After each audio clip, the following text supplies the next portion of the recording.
Red light, green light, red light, green light, red light, green light, red light, green light, red light. Well, lads and lassie, as always, it's time for another episode of the Soul Session. So grab your pints and pull up a chair. It's, of course, yourself, as always, myself, Soul here. Now with me today, someone who's an outlaw, hardcore hoss, but more importantly, it's always rodeo time. Tim Strange, welcome, my friend. Yeah, thank you for having me. I appreciate it. Tim, always a pleasure, as always, my friend. And of course, Tim, what I do with every guest, every guest has a story, and every story has a beginning. How did your story begin as a wrestling fan, my friend? Wrestling's been a constant in my life since I was a kid. My whole life, I can remember wrestling being a part of it. So, for me, growing up, sort of in Newfoundland in Canada, I watched a lot of wrestling on TV. Things like that, Hulk Hogan's, Ultimate Warriors, the old Ric Flairs, the people like that, the Sid Vicious. Show my age now, but those are the types of people that I grew up.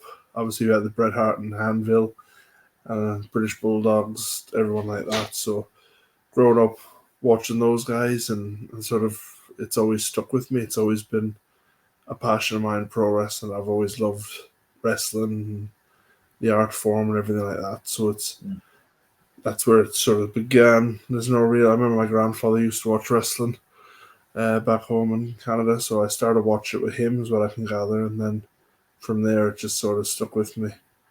I always remember when I was a kid watching the King of the Ring qualifiers and stuff like that. So it was back in the good old days. The good old days, my friend, of VHS and MTV. Oh, No, it had VHS tapes. I used to watch them all the time. It was like best of and stuff like that. You just watch the same matches over and over and over again. Oh, and then you have to rewind those tapes, and then they're truly burned out. And you're like, well. You just watch them and they're all fizzy now, and they're all got lines going through them. But you'd still make it out. True indeed, my friend. Well, obviously, you mentioned being born in Canada as well. You think of Canada, you think of the Hart Stampede Wrestling as well, and that legendary association with Canada. But we've kind of seen the Canadian scene resurge. This obviously Scott D'Amore's Maple Leaf Pro Wrestling started. They did a 2-day event, a great event from all accords. Everybody loved it as well. Obviously, Tim, just to see that essence of Canadian wrestling revive with MLP. Yeah, I mean, if you go further west, you have Dungeon Wrestling operating out of Calgary. And you have Top Talent Wrestling up in Edmonton. They just had a big show. They started branching to Calgary now as well. They just did a big show with Kurt Angle and had like 1,000 people in and stuff. So it's great to see those sorts of crowds in Canada. And I know a lot of the guys over there, and they're a great bunch of guys. So to see them on the shows and getting the props and getting the flowers, for want of a better word, it's nice to see. So well done to all those guys, Justin and everyone over there. So it's a true blessing indeed, my friend. Obviously, just showing that essence of Canadianness is alive in wrestling, because it's so integral. Obviously, people always think of, obviously British, you've got the strong style. Japanese, you've got the King's Road style, obviously, with Sawa. States, obviously, is like the entertainment aspect of it. But Canada, some people say it's technical, some say it's work ethic. For yourself, Tim, what do you think Canada itself brings to professional wrestling? See, I think it's the all-rounders come from Canada. So I think there's a lot of people there when you look at them, like the Chris Jerichos, great technical wrestlers, great wrestlers, total entertainers, the Bret Hart, the Owen Hart, and the Anvil. The British Bulldog, to an extent, honed his craft there. And a lot of the guys, when they do that, they sort of get that entertainer, but they also have the wrestling ability to back it up. Whereas I think a lot of the other countries, sort of in America, so to speak, there's a lot of great talent in America, but a lot of it's geared more toward the entertainment, like you said. When you go to Japan, it's more the hard-hitting, strong style and things like that. Obviously, there's different promotions in Japan, and different promotions have different ways to do things, but mostly it's known for the hard-hitting, the Stan Hansen style, the Terry Gordys, the Masawas, people like that. And when you watch that, I think it's more of a scene as a sport there. I think it's entertainment in America, it's a sport in Japan, and in Canada it's like a tradition, I think. So I think that's how you'd sort of sum it up. And the UK is I would say UK is more technical. If you look at the World of Sport days with not being able to break the holds and things like that, and a lot of that still comes through. So when you see stuff on TV and people go, "Oh, that's the old Johnny Saint," that's the old, you know what I mean? And people go, it's that technical style of World of Sport wrestling that people still remember as the British style. Yeah, But absolutely. 100% true there, brother, indeed, as well. And obviously, Canada, you think of the Hearts immediately, and the Hart kind of legacy still continued on. Obviously, Brett's WWE Hall of Famer, he appears from yeah, time to time. AEW have the Owen tournament representing Owen Hart and remembering the Hart Foundation as well, and Martha Hart's organization. Dynamite Kid, obviously, kind of trained with the Hart family as well. His grandson, I believe it is, with AEW as well. For that family to still be recognized, even in modern day wrestling as well, Tim, as a yeah. Canadian, the pride for that, just to see that the Hearts are still recognized in modern wrestling. Yeah, but I think it's the same with any great legend. Like obviously the Hearts stick with me because it's always been a Hart fan. But I think when you look at a lot of the old guys who are finally getting there sort of properly, even to the degree like Undertaker, Triple H, people like that, when people hold these guys in such high regard, it's nice to see because these are the types of people that when you were growing up watching wrestling, you were like, oh, The Rock, oh, Triple H, oh, The Undertaker. It's great to see all these guys still involved, even especially like Shawn Michaels with NXT and stuff like that. It's great to see that these guys are still heavily involved with wrestling and doing it because historically it used to be you got to a certain age, you went off and that was you done. But now they moved into more developmental roles and helping people out and helping people develop the next sort of style of wrestling for the future. And I think you're in good hands there with those guys. Yeah, absolutely indeed. They're all truly killing it. Obviously, Shawn Michaels of NXT is developing such a great talent there. Obviously, hiring people like Julia, Stephanie Vaquer, even Paige, all these amazing people are just doing amazing stuff as well. And it adds to that entertainment aspect of wrestling. But Yeah. a bit of, obviously controversy with everything nowadays is people have complained about how, costly it is. WrestleMania 41 tickets went live today in Vegas and they were like 2,000, 3,000 for nosebleed kind of seats. And it's worrying a bit of people with the pricing. And Tim, I want your thoughts on just seeing how much wrestling for fans is costing now. Do you think it's just to show that there's such a demand? It is in a way, but I think it's always going to be that supply and demand, isn't it? If you can get £2,000 for a ticket, a big business corporation's going to charge £2,000 for a ticket if people are going to pay it. But I mean, I remember back when it was in Dallas, Texas, and you could get tickets for $80 or stuff like that. So it was like it wasn't really, and it will be like that. These are just the first release tickets. Once they sell a lot of the expensive tickets, what will happen then is they'll have a stadium there because a lot of people can't afford to pay $2,000 for a ticket. And then what will happen is these tickets will be re-released at $80, $90, and people will buy them then if they want to go. But I think they don't want an empty stadium, and I don't see a lot of people paying $2,000 to spend in the stadium. So I think it's overall. I mean, it's hard to say. Like I always think that fans will pay a lot of that stuff if they see value in the product. And if you see like John Cena's last WrestleMania match, if you see it's part of being a part of history as well. It's not just like another wrestling show. Like if it was a local show, it was charging $2,000 a ticket, you'd be like, come on now. But like it's WrestleMania at the end. If you look at Super Bowl tickets and everything like that, and you put it in sort of perspective with that sort of stuff, NBA final tickets, World Series tickets, they're all going for hundreds of thousands of dollars. So $2,000, yeah, it's expensive, but it's WrestleMania, isn't it? It's not just a normal. Like I wouldn't pay it, but if I had, even if I had it, I don't think I would pay $2,000 a ticket. Oh, I think I'd have to pay for the divorce as well if I bought $4,000 wrestling tickets. But I think that for me would be the killer. But as I say, I mean, for those that can afford to go and are happy to spend that kind of money on it, happy days. But I think tickets will come down in price once the first release is done and things like that. Because I think a lot of it's been like the VIP packages and stuff like that that's been released now. So that's when people are like, these are $10,000. Yeah, but you're sitting with the Undertaker and having lunch with him. It's like, you know what I mean? That's what you're paying for. You're not paying for a seat in a venue. You're paying for the experience of meeting Cody Rhodes, meeting The Undertaker, meeting John Cena. Because I looked at some of the packages they had there. Because I'll be in Vegas next year, but it's sort of, it's one of those. I don't think I'll be paying $2,000 to go and watch a show.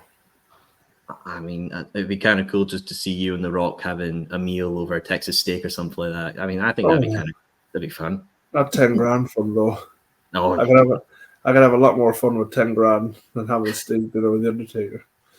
So amen to that, brother. Indeed, and I think another thing as well. It's just worrying UK fans, especially when WrestleMania, if it ever does come to the UK, of how obviously Ticketmaster, it's dynamic ticket prices. We've seen it with Oasis, where people were in queue. I don't think WrestleMania will ever come here. I don't think so as well.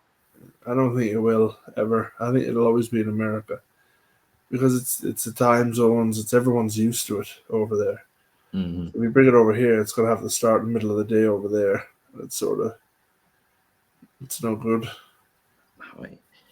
at all. And I think it is just so Americanized. Like it's like the Super Bowl. It's something that people will prepare for with get-togethers and feasts and everything to enjoy that. We had Money in the Bank. We had Clash of the Castle. You know what I mean? You're getting regular pay-per-views over here. Have to be happy with that. You know what I mean? It's more like if you said that like years ago you'd have 3 pay-per-views in short succession. Seeing that before that it was like 20 years since the last pay-per-view here.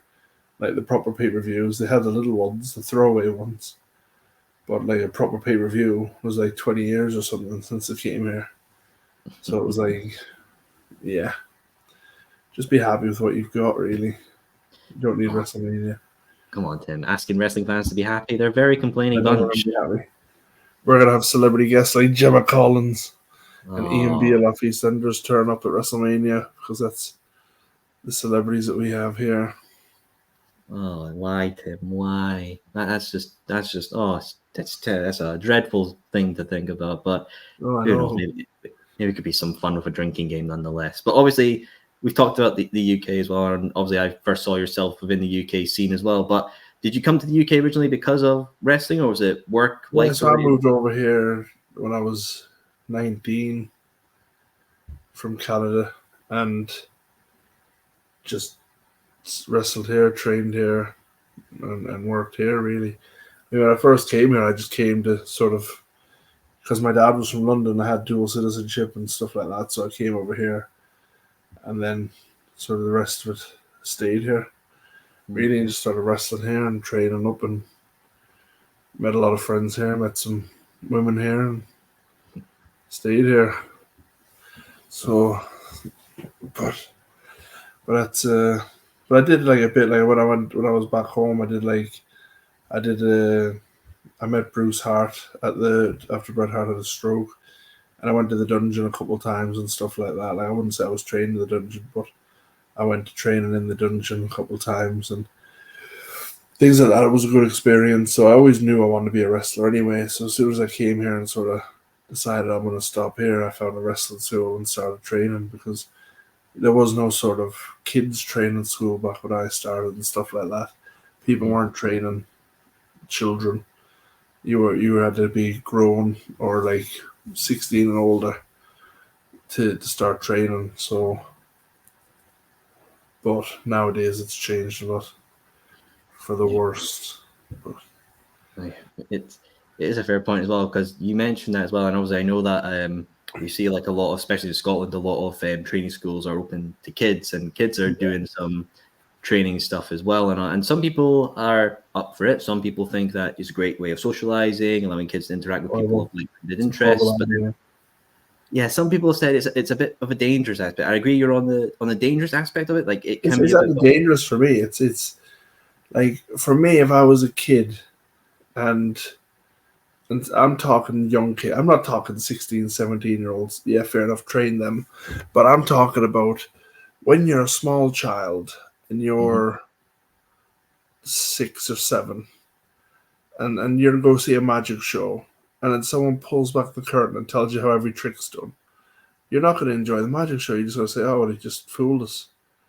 And essentially, when you're training kids to wrestle and you're teaching them this, that, and the other, you're sort of pulling back the curtain on wrestling, saying, this is the magic behind it.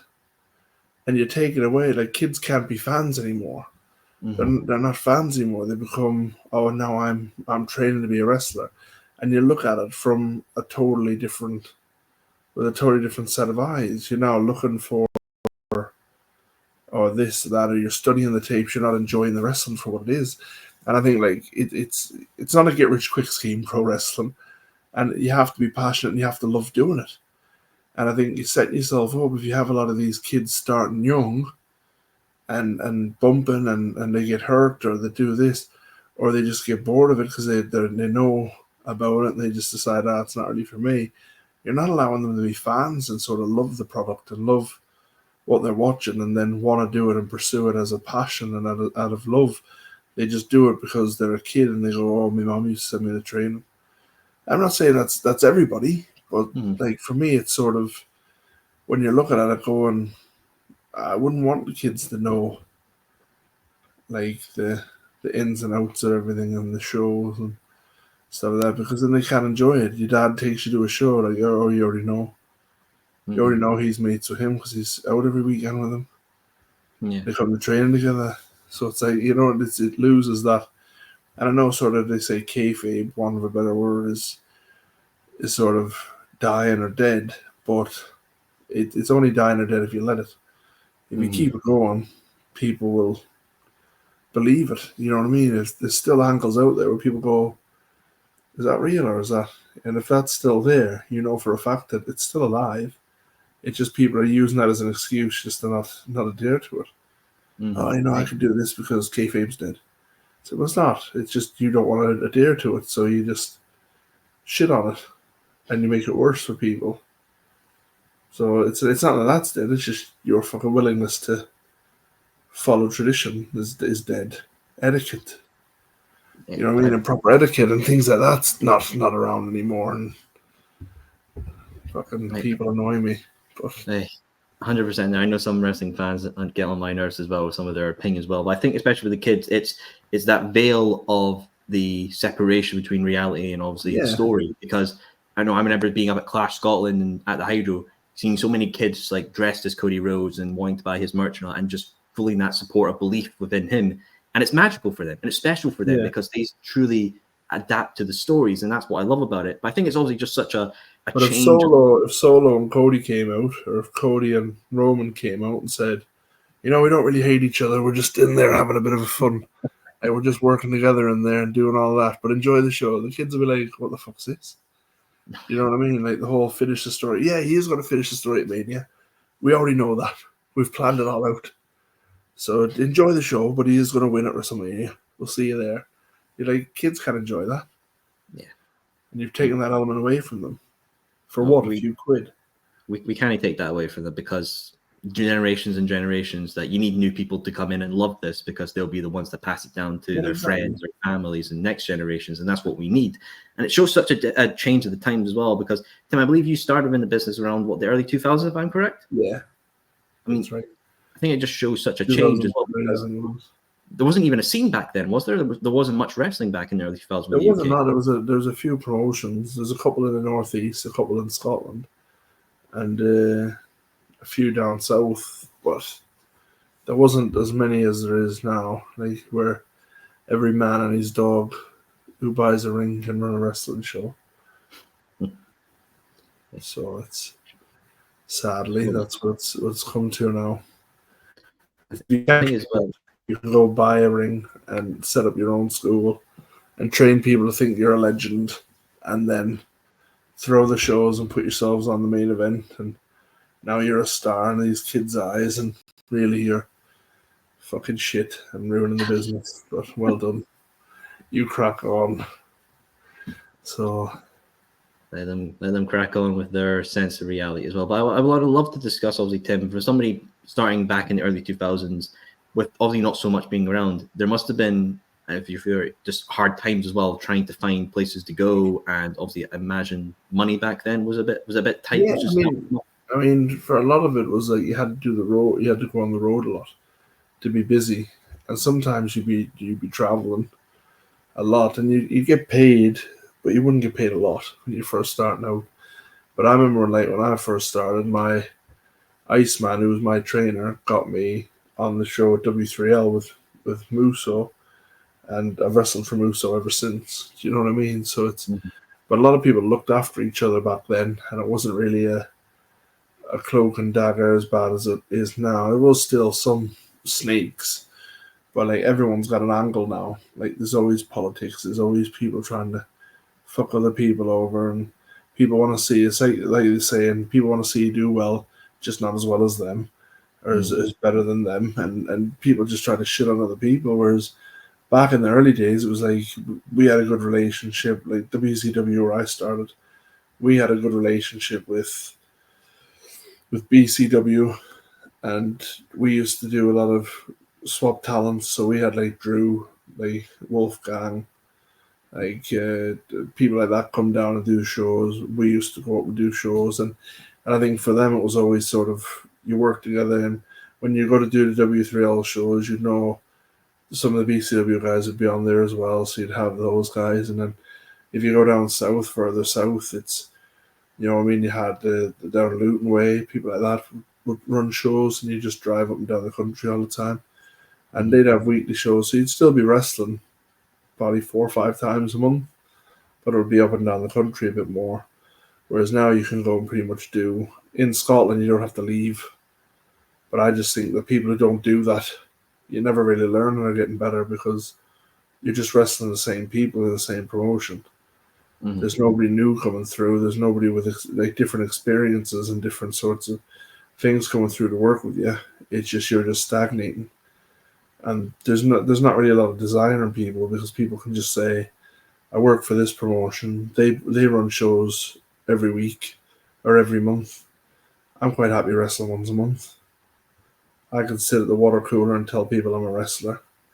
Do you know what I mean? At work, and I can pretend that I'm a wrestler and say this, say that, and say the other. And like, if that's what you want to do, and you want to do it as a hobby, do it as a hobby. But don't portray yourself as something you're not. Do you know what I mean? It's you do it as a hobby. You're not trying to make money. You're not trying to do it as a business, which is the way it should be. Because you take away from people who are trying to make a living, and people who are trying to pay bills with it, because you're going to do a show for £10. Do you know what I mean? A guy can't come in then and charge more, charge a decent wage, because everybody nowadays will do it for free or do it for £10. And then you can tell the shows, because when they put the shows on, the shows are rotten. Because you don't have the talent that are out there getting experience. You don't have that sort of talent. You have the shit that'll work for free, and you pay peanuts, you get monkeys. Do you know what I mean? That's just the way it works. You just get fools who don't know the job.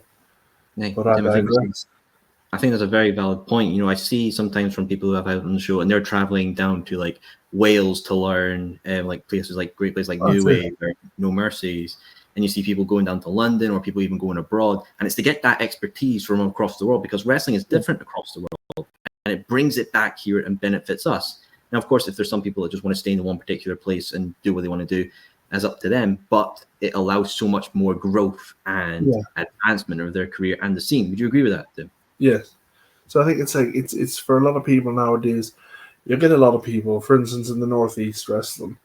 I'll get a lot of people come to me and say, "You're busy every weekend. Do you mind if you got space in the car, I tag along? I'll come introduce myself. I'll help out any way I can on the show." And that's what we used to do when I was starting out. We used to do the ring jobs, or we'd go up and we'd unload the ring and do security on the show, then load the ring up and drive back, and then we'd be the first ones to leave, and the last one's back. And nowadays it's like, oh, well, do I have a spot on the show? If I don't have a spot on the show, I'm not going to go.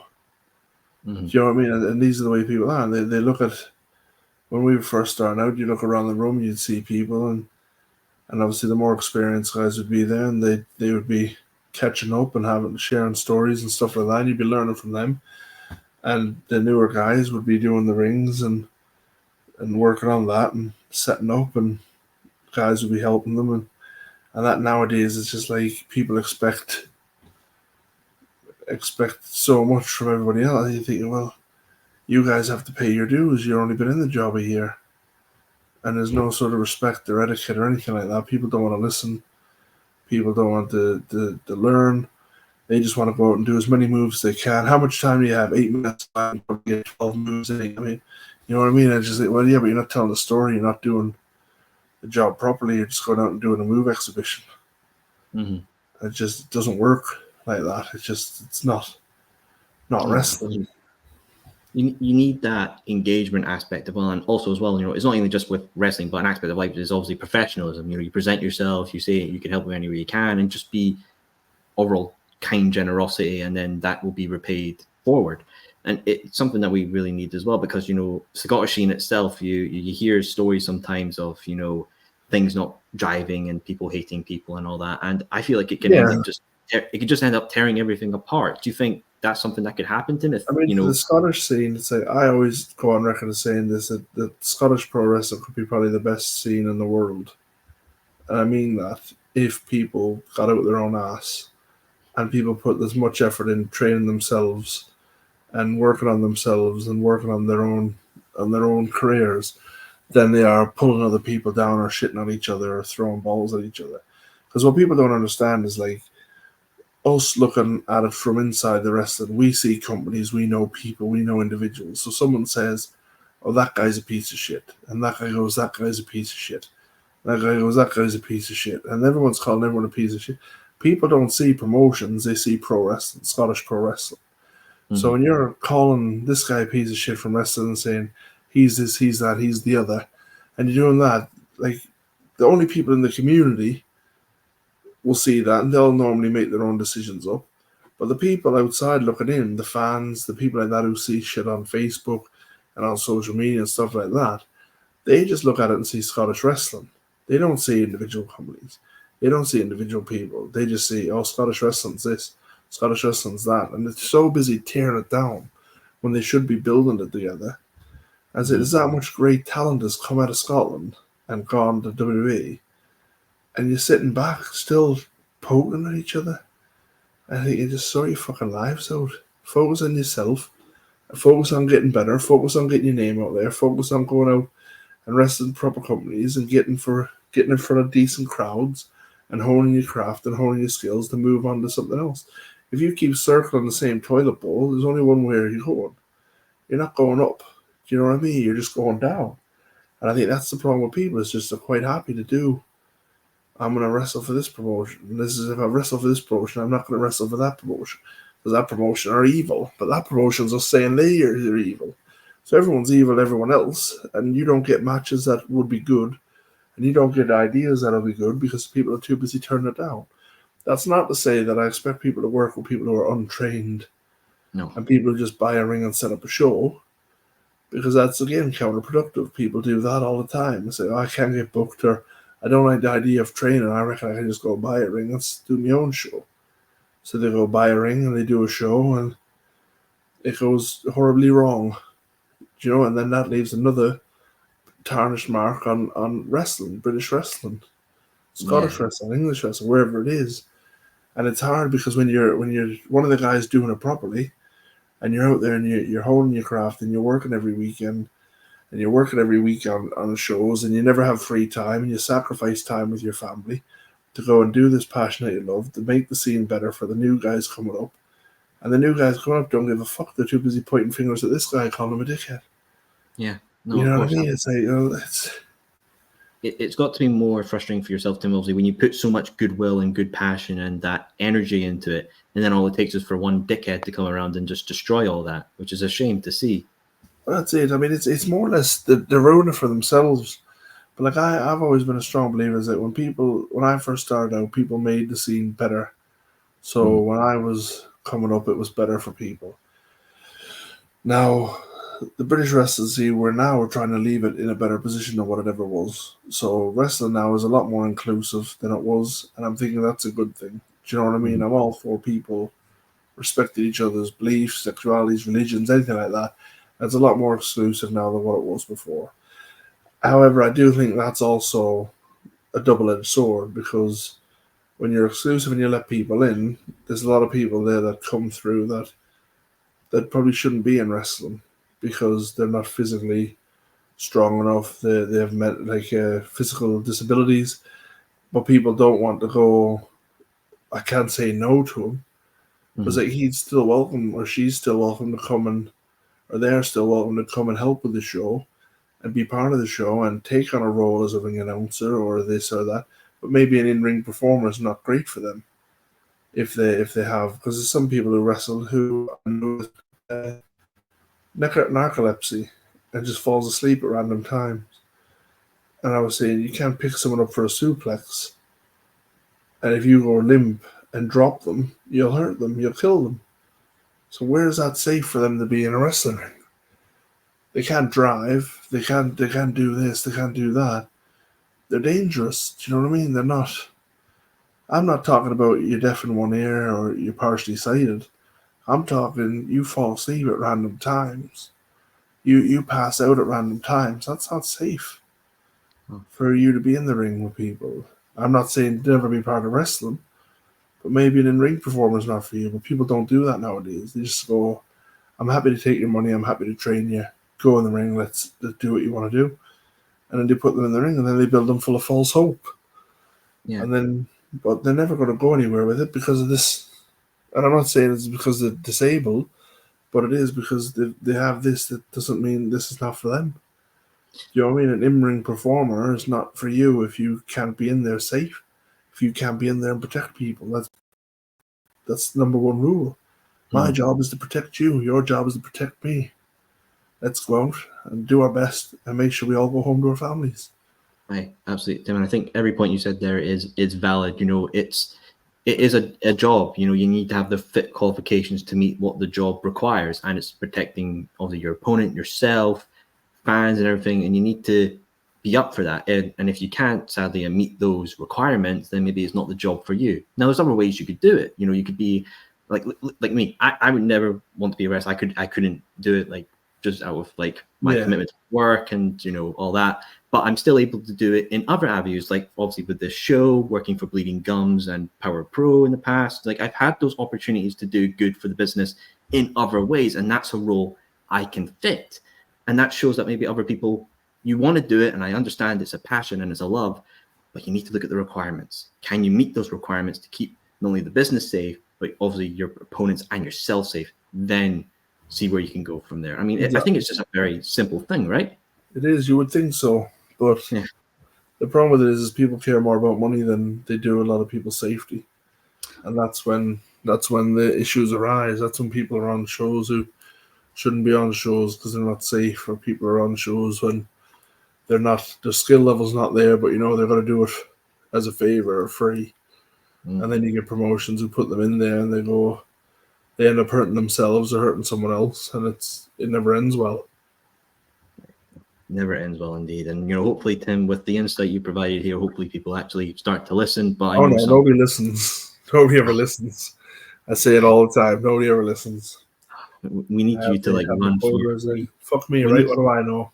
Oh, you can't, Tim. You know everything. You're the man of rodeo time. You know everything. I would go to your wisdom. Exactly. What do I know?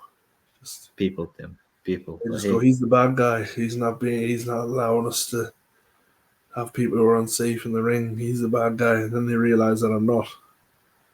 You're a good guy trying to do good things, Tim. But hey, what do people know? They'll work with their wallets and sometimes over than their minds. But hey, obviously, Tim, as well, you know, I remember the first time I saw you obviously was at Bleeding Gums Lust for Death this year. I know that was actually your first proper introduction to like deathmatch wrestling as well, was it? It was, yeah. Against Tumby and Jack Harrop.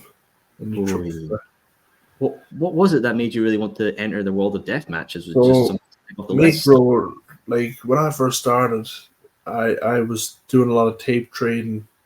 Also, there's a guy called David Pick, and I still speak to him now, but he used to go over to America and get all the cassettes, the VHS tapes, and then come over here and make duplicates of them and sell them and then send money back to the promotions over there. So we used to always tape trade, me and Iceman and a few other people within the school.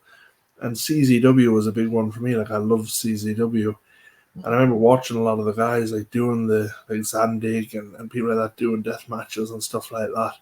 And I always loved watching it, like the IWA Mid-South tapes and all this sort of things with Ian Rotten. And then when you got to further down the line, there was no real deathmatch scene when I started 20 years ago. There wasn't really anything about, so I sort of left it and just went about I can wrestle. So I just went and wrestled as tag team and doing family shows and everything like that. Because at the time there was very little 18 plus shows. There was none death matches. So you would go out and about. I think there was one company in Birmingham that did 18 plus shows once a month, which I did a few of those, but the rest of them were all family shows, camp shows, things like that. And I think we got there, and then obviously 20 years in, obviously the death matches is blooming here, like flourishing here in the UK, and it's all starting to like develop. And I started wrestling for Rise a bit more and things like that, and sort of it just transitioned where I've always wanted to do it, but it never sort of came about. I was quite happy. But then I thought to myself, well, if I decide to retire in 5 years or in a couple of years' time and go, that's it now, I never want to look back and think, should have done that, should have tried that. So I'm going in with the bleeding gums at Lust for Death and the thing that I'll do it once and then I'll see if I enjoyed it. And if I enjoyed it, I'll do it more. And if I didn't, at least I tried it, you know. And then like I fell in love with it. So it's for me, it's now like my favorite thing to do. So it's really enjoyable, and I enjoyed it in there. I was in there with Tomby and Jack Harrop, and Jack I knew since he was a boy. So it was great to get in there with them guys and things like that. And they always look after you, and you had a good fun and got a free tattoo and jobs are good. All the joys of that, just the fun of deathmatch wrestling. And obviously, I know you've been quite, because obviously you're a champion right now, aren't you? The Extreme CXW champion. Yeah, the CXW Xtreme champion. Hey, congratulations on that. It's a very nice belt, very lovely green fluorescent, stands out. It's there off the camera now. Oh, it's just there as well. And It's obviously, out of reach. Oh, out of reach. We'll give you the extra money. We can have it brought into camera. You'll give us some Bitcoin or a beer or something like that, and we'll get that added in there. But obviously, to win that championship for just starting deathmatch wrestling at Lust for Death earlier, I believe March time, and now to have a championship that you kind of really made recognized for its deathmatch element, because you had a match, caution death can be hazardous. Just your thoughts on that. I mean, for me, it was sort of like I won the Extreme title at one of the family shows on CXW, and then CXW started doing CXW Xtreme, which were the deathmatch shows. To which I then said, because originally it was supposed to be 24/7 belt and stuff like that, and I said, belts deserve better than 24/7 belts. The 24/7 belts for me are a farce. It's a comedy element. It's not really a prestigious belt. And I just said to the powers, I said, I have an idea, and I don't want this belt to be defended with your cookie cutter, cookie trays and stuff like that. I want to make it an Extreme championship. And he said, that's a great idea with the Extreme shows, and spoke to him. And then me and Jack had the Extreme match at CXW Xtreme 1, which was a sort of great match. Enjoyed that match. And then we sort of looked at it from the point of view of, I just want to defend the belt in deathmatch rules and sort of make that a deathmatch title and make it a world title. So now I've defended it in America, which makes it an official world title, and I've added more prestige to it. And I defended it in Scotland against Cody Manhorn at Last Bleeding Gums. And I think it's for me, it's defending the title and building the title up so it does mean something. So the championship, when I do, or if I ever do lose it, I lose it to someone who's going to take it up to the next level and grow with that belt. Like I said in the promo when I was in CXW, I said, I want someone to come and take this belt from me, but it has to be someone who's going to be deserving to take it from me. I don't want it to be seen as just a belt that's passed back and forth and back and forth and back and forth. So it loses value. It needs to mean something. I've done more now. Where same as what I said about wrestling, the championship now is in a lot better state than what it was when I first won it. So I've made people actually care and think that belt means something. You know, I want to win that belt because it actually means something. Of course, absolutely as well. And you mentioned they're obviously wanting to build it up and give it, a reputation and just making it mean something. What is it? Do you think? Is there some aspects that you feel that can be made to a belt to make it more prestigious? Is it just how many times it's defended? For me, it's more or less there's two types of champion. in the world, and I think one of them is the champion who deserves the belt, who will then do everything they can to elevate that title and carry that title with prestige. And that person is already out there; they're already hard working, and they're already deserving of that championship. And then there's a leech, someone who wants the belt because of what it could do for them. And I think it's someone who just goes, if I win these belts, then people will look at me as if I'm top of the game. And even though I only wrestle twice a month, people see me as a champion and think that I'm something I'm not. And I think really it's sort of, I wanted this belt to be one that I help elevate, that when I pass it on or when I lose it, it goes on to someone else who's going to bring it up further. Do you know what I mean? Elevate it even further than me. And I think that's the goal for me, is to make the belt want to be worthy of someone wanting to win it. Not just another generic hardcore title or another generic extreme title that people pass back and forth and 24/7 rules. A belt that actually people go, I want to be CXW champion. And that's my goal, is to make that mean something, and I'll do whatever I can to elevate that, even if it means flying to Philadelphia and defending it, and then for 3 days, staying in Philadelphia for 3 days, and then flying home. And that's what you need to do. That's the mental thing as well, Tim, because some viewers might know, obviously, you were just in Philadelphia, what, a week ago as well? Not last weekend, gone. The weekend before, I was over there for X-Brand Wrestling and PWA Wrestling. I wrestled for at the H2O Center. So, but it's great. Both companies looked after me and were good. So, obviously, it was at the H2O Center, so I got to see Matt Tremont and Chrissy and Sully the dog. And so it's always nice to see them, and I think that's what it's great about wrestling, is you get out there and you meet friends and you see them, and it's always good to catch up. So those guys looked after me as well, so it's all great. Aye, that's the lovely thing about wrestling. You make connections with people you might have never met in any other aspect of life. And I know somebody you've met who I've got familiarity with, obviously August Artois, Mr. Real and Raw. How did you meet August? Was it just him wanting to come over to the UK, or was it a show? What's the story there? No, he messaged me online, I think, or I might have messaged him. I don't know.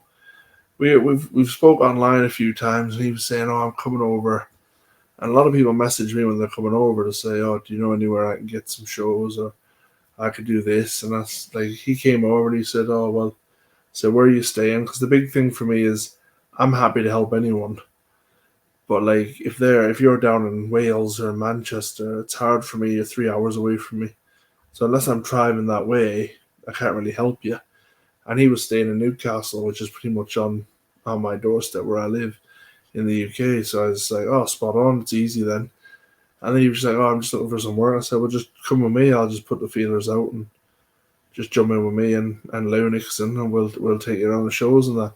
And then I got him a few shows, but then since then, like, me and him have been really good friends and spoke, and he's helped me with some stuff. I helped him with some stuff. Like I went over and wrestled in Florida in May this year, and he's helped me with that. So, and it was just sort of one of those relationships where we never asked for anything, but we always seem to help each other, which is good to have people like that. But yeah, August is a good guy. I like him. He's a good friend. I like August as well. Knowing him for, it feels like forever when I first interviewed him when he was doing CYN, EC3 stuff, and to see what he's doing now, it's humbling to see his growth. Obviously, FIP World Champion, done stuff for obviously Fowler as well, and many other promotions he's hit up in the UK. Can't wait to see him when he's back. Hopefully, not as much mischief, but you know, he's always great to have. In March, I think he's back next. So for his final tour, every tour he comes over, he says, "This is my last time," and then he's like, "I'll see you in a couple of months." And then he comes back. So, but it's always good to see him and have him here and that. So it's always nice. It's always good to see. And this is what I mean. Like, you meet people like that who you probably never met. You'd never meet in any other walk of life. And then you guys hit it off and you become really good friends. And I see him. He knows if he needs anything, he can ring me, and I know I can ring him. And if I'm having a tough day, I can call him and vent, and he'll listen, and vice versa. So he's good like that. Yeah, But, there's true camaraderie, I think, especially with the deathmatch scene. From people I've interviewed, obviously like Iceman, Lou Nixon, yeah, Brett Semtex, all these great individuals, and it's that sense of camaraderie as well, just a band of brothers, obviously. But obviously, Tim, something to talk about as well, because I don't know if you know this, but you actually trended on Reddit for something you did in TNT involving a bit of a branding, Lou Nixon yeah, a branding little, yourself. yeah. Well, that was actually Grabs on film. This was back in, I want to say June. This show, early June, and we did the whole clip. But they've got a guy down here who films it, Craps on Film on Instagram. You should follow him, and he film it, and then he'll make clips from it. So when I did Effie's the big gay brunch, the Rainbow Rumble, he was there as well. So that's where we filmed me turning the camera and doing the whole thing, and then he edited it with the clips from the Thrill Kill tournament.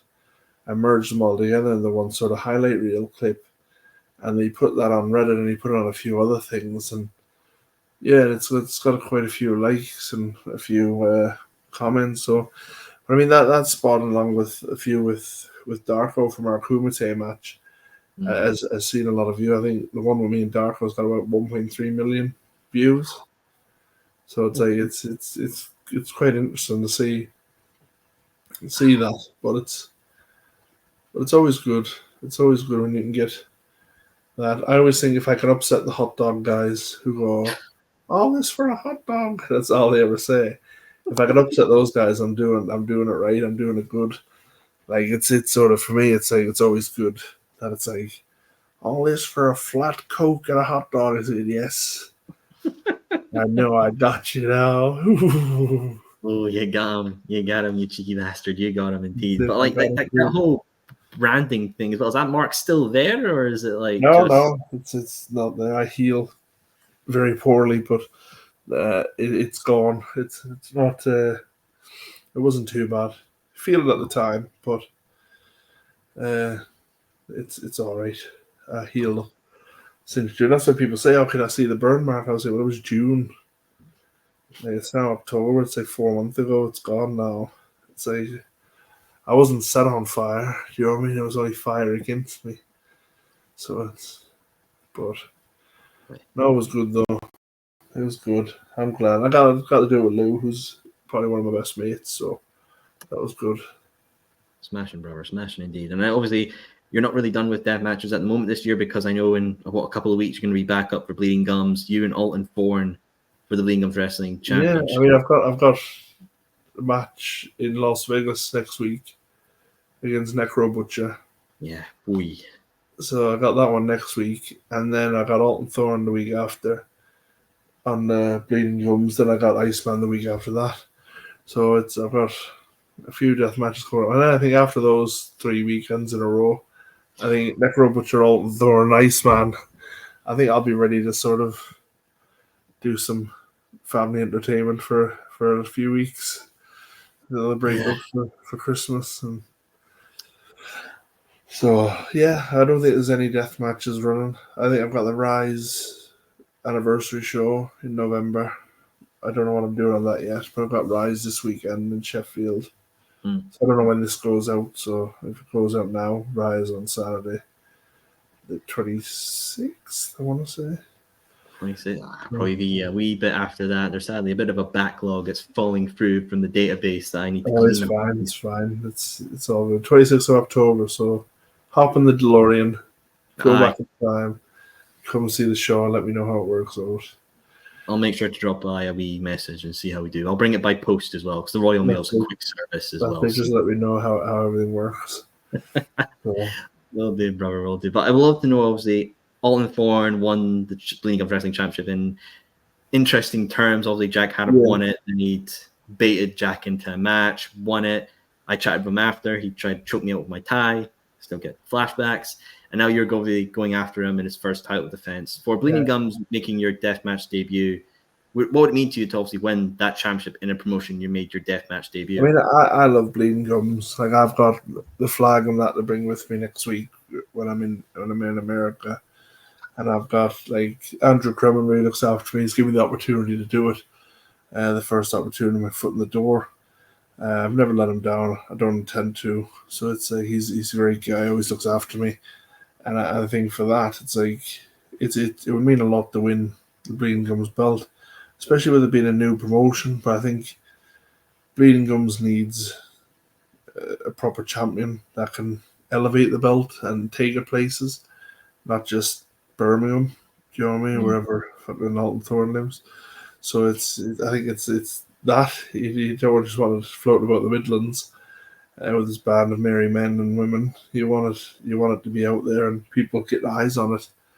And I think that's, for me, would be important and be good for Bleeding Gums as a whole. So it's like what I said before about the champions. You have the ones that want to elevate it, and you have your leeches. I don't think Alton's one to elevate it. So that's what I'll say. There's your snippet. That's definitely my fucking snippet. He is gonna fucking kill me again. But he always cries anyway. Like, he cries about everything.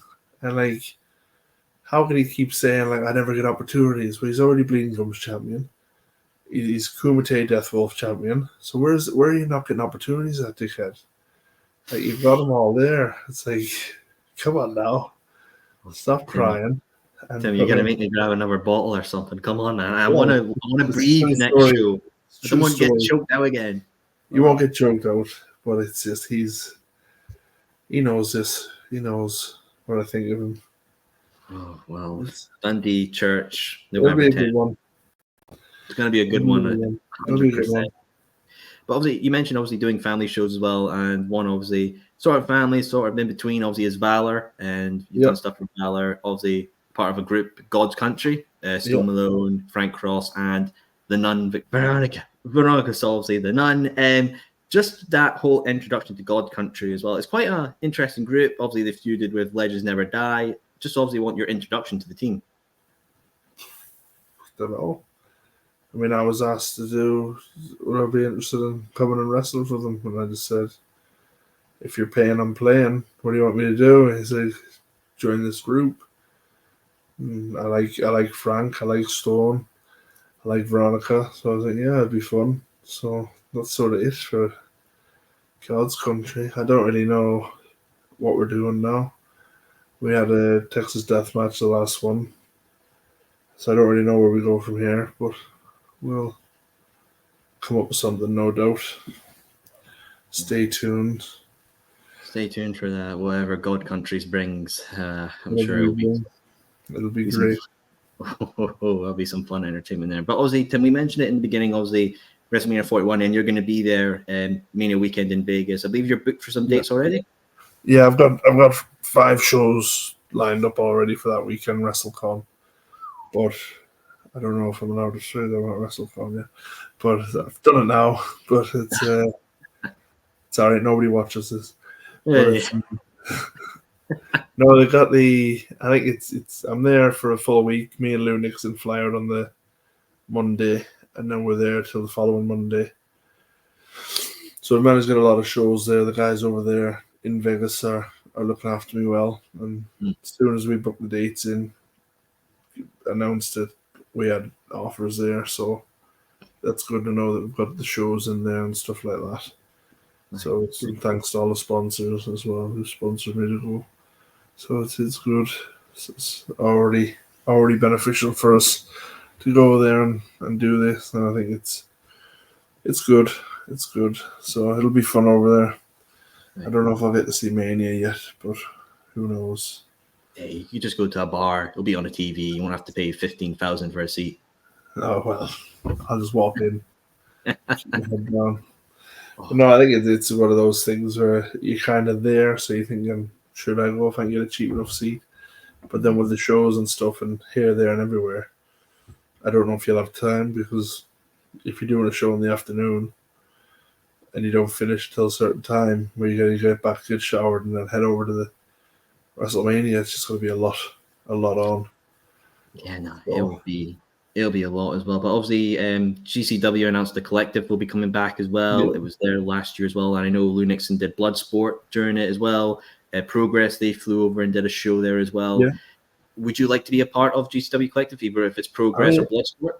I mean, for me, I'd do any shows. Like GCW, obviously, is one of the ones. Like Brett and and Progress with Lee and them, that when they run those shows, and they've got a great team, and they've got a lot of talent though. Do you know what I mean? The pool of talent there is ridiculous. It's nice. Like if I wasn't doing anything, I'd probably go watch Lou wrestle on Bloodsport and wrestle on the GCW shows. Obviously, I would love to wrestle on them. But again, when you look at the talent that they have and the talent that's going to be available that week, you can't really be like, oh no, I've never got on that, so it's a bad weekend. It's like what I said to the Tom Campbell before. I said I'm never one of these ones that fixate on a goal, or I need to wrestle for these, or I need to wrestle for these, because I find if you do that and you don't, you sort of discredit what you have achieved. So like I'm going to WrestleMania week, I'm going to wrestle for 5 shows. I'm going to like the shows that I'm doing. If I do get on GCW, if I do get on any of the other shows, fair enough. If I don't, I've done these 5 shows. I'm going to make the most of those. I'm going to have a good time out there with my friends and with people like that. And that's for me what it's about, making memories and having a good time. Obviously, there's never going to be, and I learned this from the early doors, is not every promoter is going to want to book you. But that doesn't mean you're not good enough. It just means that you're probably not a good fit for them. But for every one promoter that won't book you, there's 3 out there that will. So just focus on the ones that you're doing and make the most out of that and enjoy yourself. And then eventually they come knocking. If they don't worry about it. You got this far without them, you'll get further without them as well. So very wise words there, Tim, indeed. that's what I'd say for the young guys who are crying out to get booked places. And you got to understand, you got to look at the talent that's on the show and look at where you would fit in there. Because there's some promotions you look at and you go, I would never fit in there. That's not really for me. That style of wrestling, that sort of stuff. But it's those types of show that you would add variety to if they gave you an opportunity.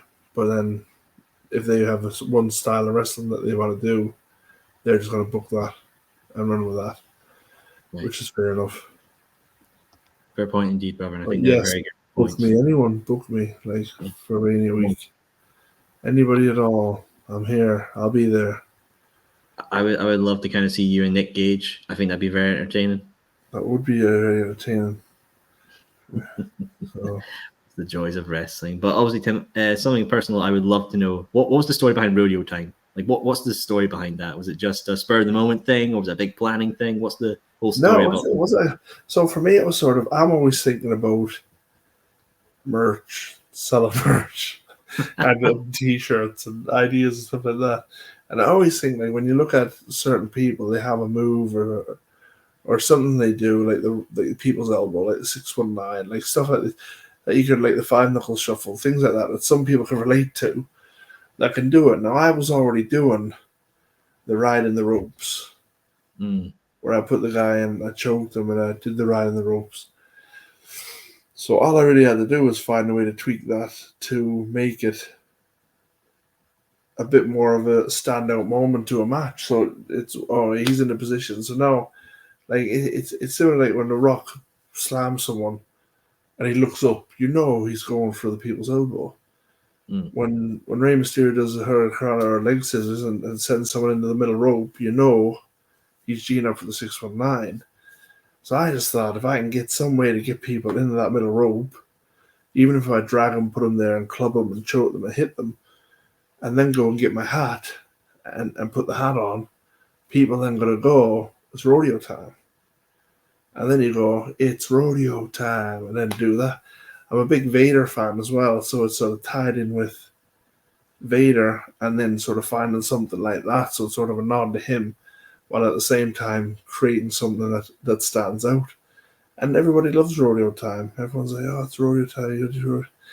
And then, so it's always good, but I think it's something that always stands out, and it's the little moments like that people will remember from your match. So it's always good to have those sorts of things. Like, you can have your 3 or 4 moves, but like you need a signature move. Your signature move is something that you're going to do that people will associate with you. Rodeo time's mine. There ain't nobody else doing rodeo time. I hope not, anyway. If there is, fuck you. It's mine. It's all I've got. I've got nothing.